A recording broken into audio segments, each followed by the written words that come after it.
चूँकि स्त्री पत्नी है इसलिए उसके साथ किसी भी तरह से बनाया गया यौन रिश्ता गलत नहीं हो सकता। मध्य प्रदेश उच्च न्यायालय का हालिया एक फैसला तो कुछ ऐसा ही मानता है। दरअसल एक महिला ने अपने पति पर जबरिया अप्राकृतिक यौन संबंध बनाने का आरोप लगाया था। महिला ने भारतीय दंड संहिता की धारा 377 के तहत कार्रवाई की मांग की।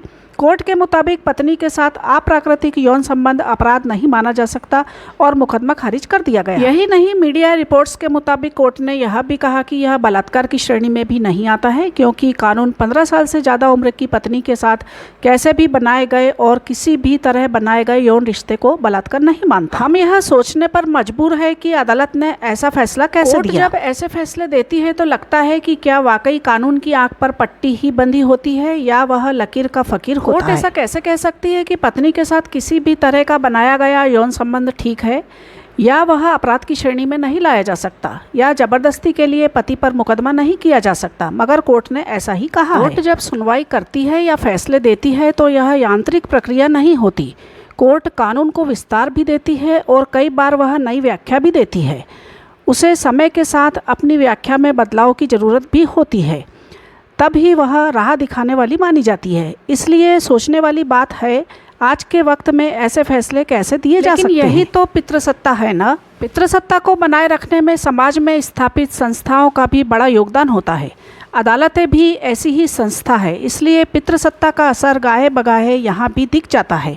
यहाँ से विचार बनते हैं, फैसले के रूप में आने वाले विचारों पर पितृसत्ता का असर दिखता है। इस फैसले पर भी इसका असर साफ देखा जा सकता है। सबसे बड़ा सवाल है स्त्री का आज़ाद वजूद है या नहीं। ऐसे फैसले स्त्री के स्वतंत्र अस्तित्व और व्यक्तित्व को नकारते हैं।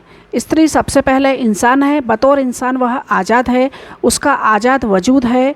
महज शादीशुदा होने से उसका वजूद खत्म नहीं हो जाता, ना ही उसके वजूद का मालिक कोई और हो जाता। हालांकि हमारा समाज इसके उलट ही मानता है। ये बातें सिर्फ हवा में नहीं हो रही हैं, इसकी झलक एक आंकड़े में भी देखी जा सकती है। राष्ट्रीय परिवार स्वास्थ्य सर्वेक्षण 5 बताता है कि शादीशुदा महिलाओं का लगभग 1/3 किसी न किसी रूप में पति की हिंसा झेलती है। यह हिंसा शारीरिक और यौनिक दोनों तरह की होती है। हम जिस सामाजिक माहौल में रहते हैं उसमें किसी स्त्री का अपने पति की हिंसा को स्वीकार करना आसान नहीं है। यौन हिंसा को स्वीकार करना और बताना तो और भी मुश्किल है। कोर्ट के इस फैसले के साथ दिलचस्प बात यह है कि पत्नी के साथ जो हिंसा अपराध नहीं है, वही कर्म किसी अन्य महिला के साथ कोई मर्द करे तो वह गंभीर जुर्म होगा। कानून भी उसे जुर्म मानेगा, इसके लिए कड़ी से कड़ी सजा भी तय करेगा। यौन हिंसा करने के बाद भी पति पत्नी के रिश्ते में यह छूट पति के जबरदस्ती बनाया गया यौन संबंध बलात्कार माना जाता है। फिर स्त्री पत्नी हो या कोई और महिला, यह बलात्कार ही माना जाना चाहिए, मगर कानून की नज़र में ऐसा नहीं है। इस पैमाने पर मध्य प्रदेश हाईकोर्ट का यह फैसला खरा नहीं उतरता है।